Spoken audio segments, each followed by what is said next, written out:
সবার জীবনটা যে কষ্টের, বাড়ির কথা মনে হইলে কি আর বিদেশ কি মনে রয় না। যাম গই দেশ, আর থাকতাম না। ফোন আইছে। হ্যালো হাফুজ, কি হইছে?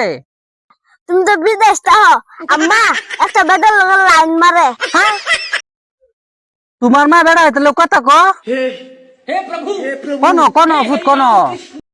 পাশের বাড়ির কুরমু তালির লগে। জান, ওই বুড়া বেটার লগে থাকতে থাকতে আমার জীবনটাই শেষ। ওর লগে থাকতে মন চায় না। চলো না আমরা দুজন বিয়ে করে ফেলি।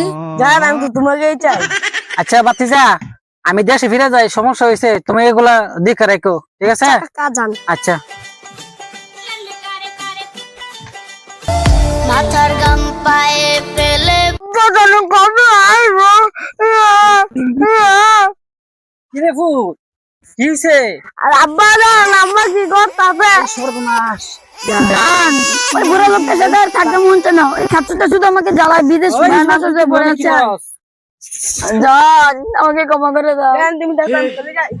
আমি তোকে কখনো ক্ষমা করতে পারি নাই। 20টা বছরে তুই আমার থেকে সবকিছু নিয়ে এলোমেলো করে দিলি।